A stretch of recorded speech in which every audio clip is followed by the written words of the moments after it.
نحمده ونصلي على رسوله الكريم أما بعد أعوذ بالله من الشيطان الرجيم بسم الله الرحمن الرحيم والعصر إن الإنسان لفي خسر إلا الذين آمنوا وعملوا الصالحات وتواصوا بالحق وتواصوا بالصبر صدق الله العظيم۔ محترم حاضرین، اللہ کا فضل و کرم ہے کہ وہ سلسلہ جو مارچ سے بند تھا اور حکومت کی طرف سے پابندیوں کی مجبوری تھی، جس کی بنا پر وہ سلسلہ جو مسجد اصلاح میں مجلس تحفظ ختم نبوت کے زیر اہتمام کئی سالوں سے چل رہا تھا، جس میں مردوں کے علاوہ بڑی تعداد میں خواتین بھی اس سے استفادہ کر رہی تھیں۔ مارچ میں لاک ڈاؤن ہوا تو بند ہو چکا تھا۔ حضرت مولانا شاہ عالم صاحب مدث اللہ العالی کی فکروں پر اور حضرت محتمم صاحب مدث اللہ العالی کی اجازت اور آپ کے افتتاح پر آج سے مجلس تحفظ ختم نبوت کے زیر اہتمام مسجد اصلاح کا اصلاحی پروگرام یہ شروع ہو رہا ہے۔ آج کا موضوع انتہائی اہم موضوع ہے۔ جیسا کہ آپ حضرات نے اشتہار میں پڑھا ہے، جو موضوع ہے عقائد اور علم کلام۔ اللہ تبارک و تعالی نے بندوں کو جو احکام دیے ہیں وہ دو طرح کے ہیں۔ نمبر ایک، احکام شرعیہ، جن کے ذریعے سے اللہ تعالی بندوں سے کسی کام کے کرنے کا مطالبہ فرماتے ہیں یا کسی کام کے کرنے سے انہیں منع فرماتے ہیں یا کسی کام کے کرنے یا نہ کرنے کا اختیار دیتے ہیں۔ ایک تو وہ احکام، پہلا حکم ہے احکام شرعیہ۔ اس میں بندوں کو اللہ کی طرف سے کچھ احکامات ملتے ہیں۔ کچھ احکامات ہیں جن میں اللہ نے حکم دیا کہ ان کاموں کو نہیں کرنا ہے، اور کچھ کام ایسے ہیں جن کو کرنے کا حکم دیا ہے، اور کچھ کام ایسے ہیں جن کو کرنے یا نہ کرنے کا اختیار دیا ہے۔ اللہ رب العزت نے بندوں کو کسی کام کے کرنے کا مطالبہ فرمایا، اس کی مثال جیسے اقیموا الصلاۃ و آتوا الزکاۃ اور کتب علیکم الصیام وغیرہ ہے، کہ اس ذریعے سے اللہ رب العزت نے بندوں سے نماز، روزہ اور زکوٰۃ کی ادائیگی کا مطالبہ فرمایا ہے۔ یہ کرنے کا حکم ہے کہ اس میں تمہیں نماز پڑھنی ہے، زکوٰۃ ادا کرنی ہے ہر صاحب نصاب کو، اور جب رمضان المبارک کا مہینہ آئے تو روزے رکھنے ہیں۔ اسی طرح سے اللہ رب العزت نے بندوں کو کچھ کاموں سے روکا ہے، منع کیا ہے۔ مثلا حکم دیا ہے لا تقربوا الزنا، کہ زنا کے قریب مت جاؤ، زنا سے روکا ہے۔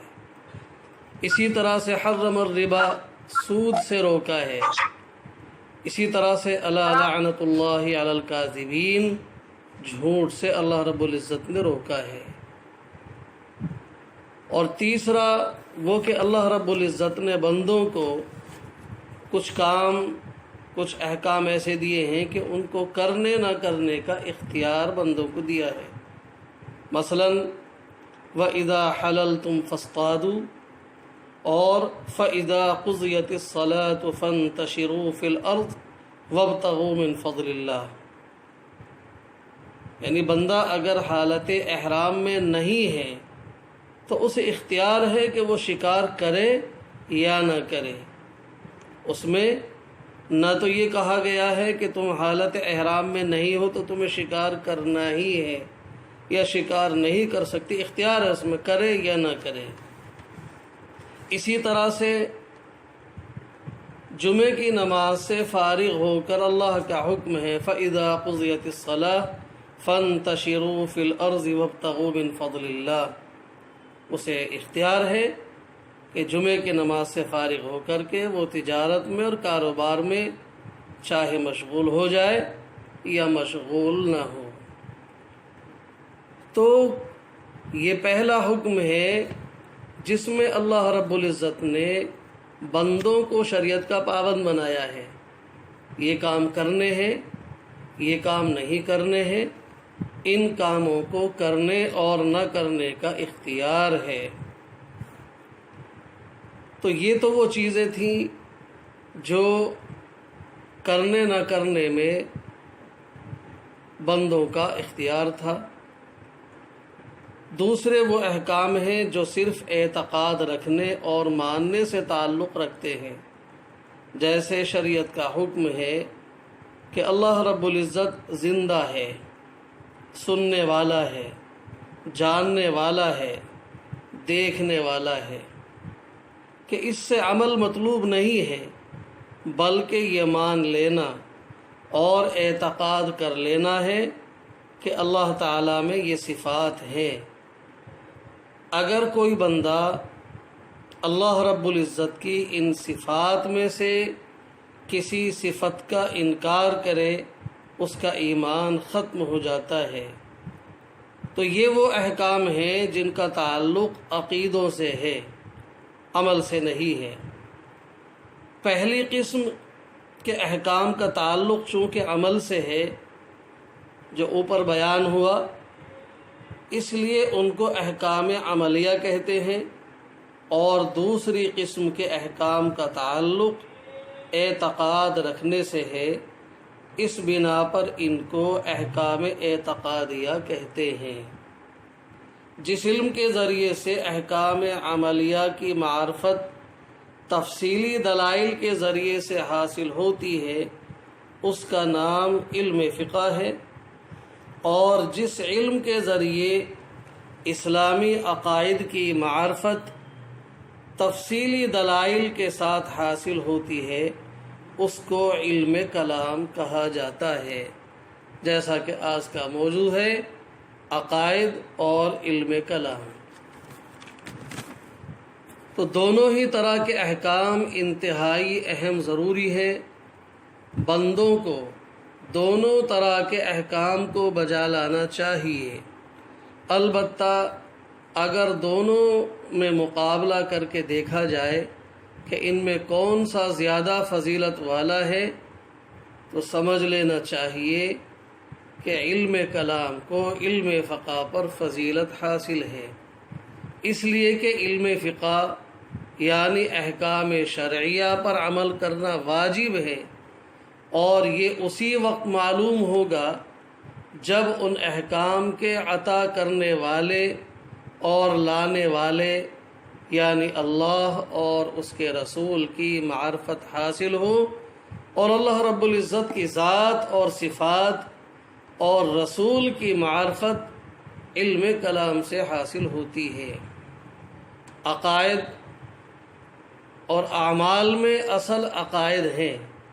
عقائد کے بغیر اعمال سے بندے کو آخرت میں کوئی فائدہ نہیں پہنچے گا۔ عقائد درست ہوں تو پھر ہر چھوٹے بڑے عمل کا فائدہ آخرت میں ملے گا۔ یہ اہم بات ہے، ہم اس بات کو اچھی طرح سمجھ لیں کہ ہمارے ہر عمل کی مقبولیت اگر آخرت میں ہو سکتی ہے تو وہ ایمان کی بنیاد پر ہو سکتی ہے۔ ایمان کے ساتھ اگر کوئی بندہ ایک کھجور بھی اللہ کے راستے میں صدقہ کر رہا ہے تو اس کا بہت زیادہ اجر ملے گا، لیکن اگر کوئی شخص ایمان کے بغیر احد پہاڑ کے برابر سونا بھی خرچ کر دے تو آخرت میں اس کا کوئی حصہ نہیں ہے۔ اور اس بات کو بھی ہم اچھی طرح سمجھ لیں کہ اللہ رب العزت نے مرنے کے بعد جو جنت دینے کا وعدہ کیا ہے، وہ جنت جو اتنی قیمتی ہے، حدیث میں ہے کہ جنت اتنی قیمتی ہے، یہ مثال دے کر کے سمجھایا کہ جنت کی اتنی سی جگہ جتنے میں ایک کوڑا رکھا جا سکے، دنیا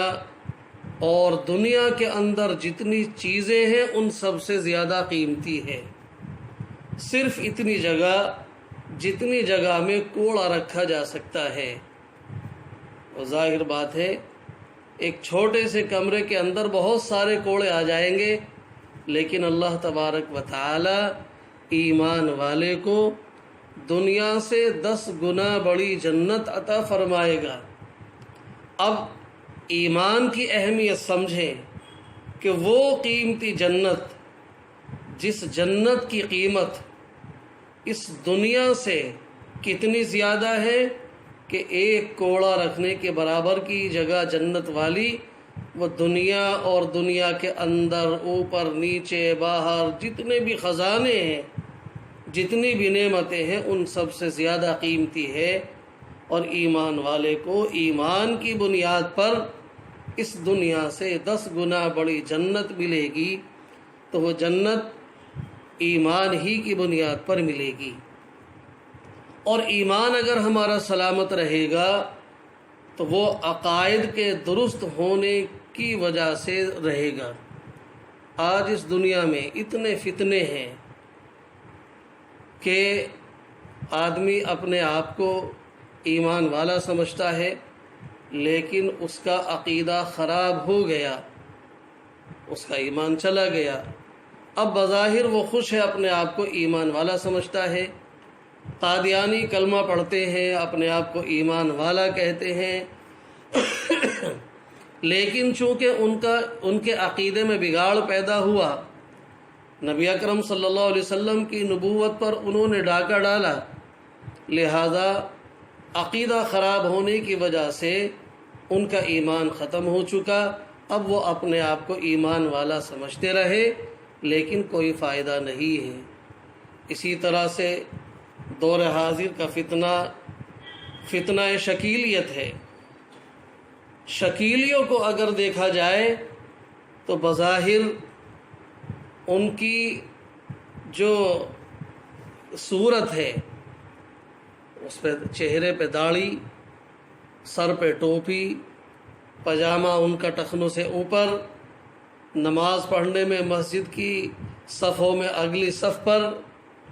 اور بہت سنجیدگی سے آنا، عمل کرنا، اپنے آپ کو بہت بڑے اللہ کے ولی سمجھتے ہیں، لیکن ان کے عقیدوں کے اندر بگاڑ آیا کہ انہوں نے ایک غیر مہدی کو، ایک غیر عیسیٰ کو مہدی اور عیسیٰ مان لیا، جس کی بنیاد پر ان کا ایمان ختم ہو چکا۔ اس لیے میرے محترم دوستو، ہمیں اور آپ کو جو زور دینا ہے وہ اس بات پر دینا ہے کہ ہمارا ایمان بنے اور بچے، اور ہماری نسلوں کے عقائد درست ہوں۔ ہماری اس مجلس تحفظ ختم نبوت کا جو اصل مقصد ہے وہ عقائد کی تعلیم اور عقائد کی پختگی اور ان پر جمے رہنا، یہ ہماری اس مجلس کا اصل مقصد ہے۔ اللہ جزائے خیر دے حضرت مولانا شاہ عالم صاحب گورکھپوری، نائب ناظم مجلس تحفظ دارالعلوم دیوبند،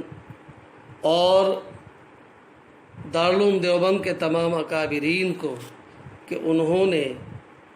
ہمارے اوپر دلی والوں پر شفقت کرتے ہوئے اس دلی کے اندر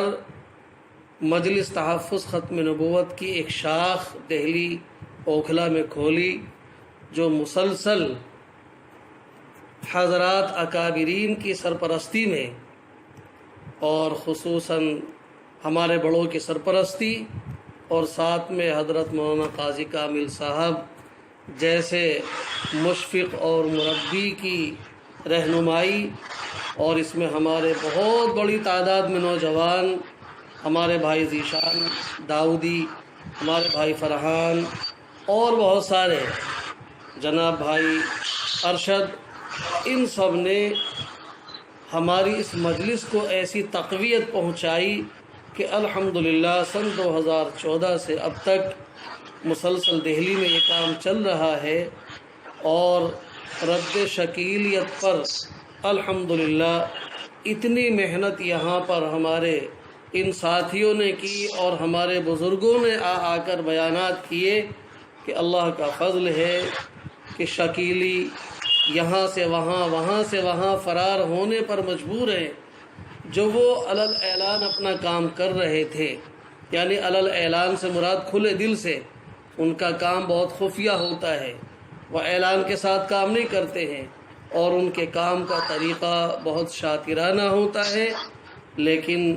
ہمارے بزرگوں کی رہنمائی، بزرگوں کی شفقت، ہمارے نوجوانوں کا ساتھ، اللہ کا کرم ہے کہ شکیلی یہاں سے مستقل طور پر کام نہیں کر پا رہے ہیں، بلکہ ادھر ادھر ٹھکانہ ڈھونڈ رہے ہیں۔ یہی ہماری اس مجلس تحفظ ختم نبوت کا اصل مقصد ہے۔ اسی مجلس تحفظ ختم نبوت کی سرپرستی میں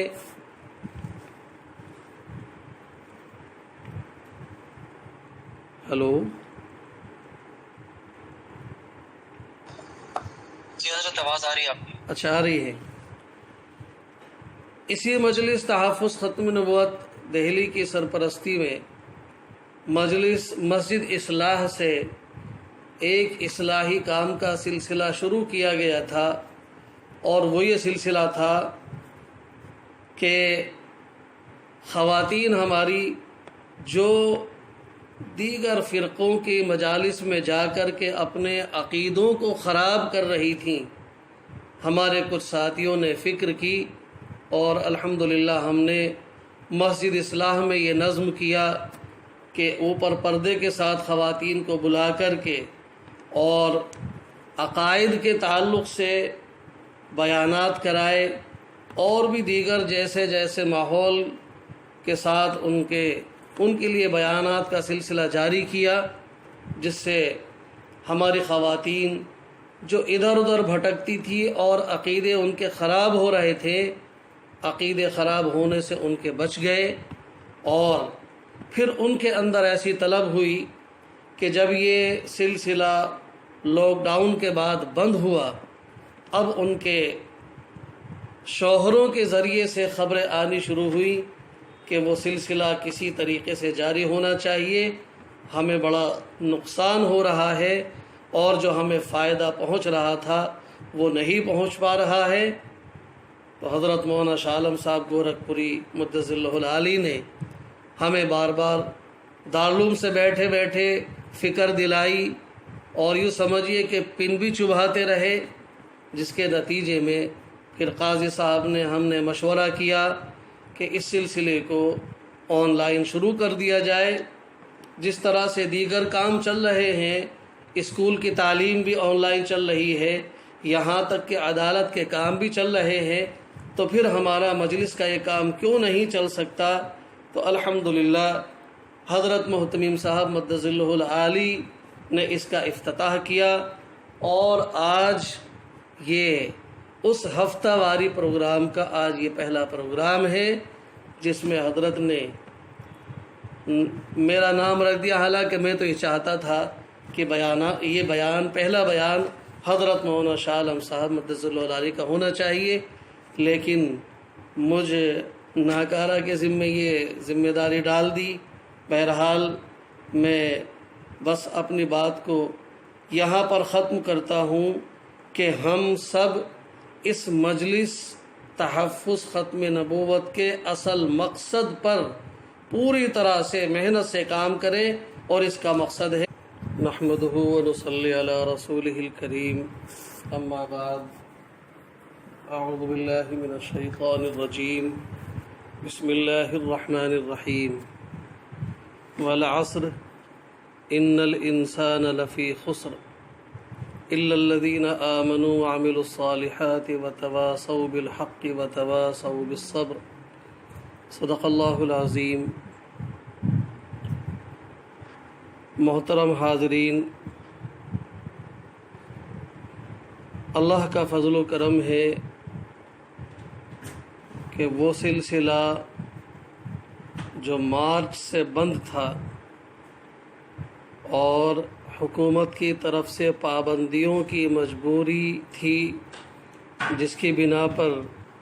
وہ سلسلہ جو مسجد اصلاح میں مجلس تحفظ ختم نبوت کے زیر اہتمام کئی سالوں سے چل رہا تھا،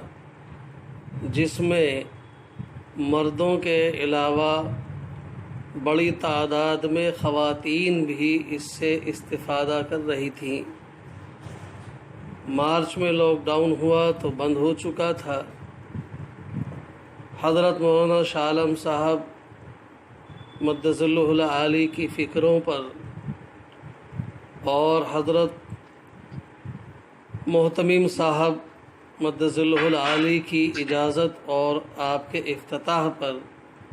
آج سے مجلس تحفظ ختم نبوت کے زیر اہتمام مسجد اصلاح کا اصلاحی پروگرام یہ شروع ہو رہا ہے۔ آج کا موضوع انتہائی اہم موضوع ہے، جیسا کہ آپ حضرات نے اشتہار میں پڑھا ہے۔ جو موضوع ہے عقائد اور علم کلام۔ اللہ تبارک و تعالی نے بندوں کو جو احکام دیے ہیں وہ دو طرح کے ہیں۔ نمبر 1 احکام شرعیہ، جن کے ذریعے سے اللہ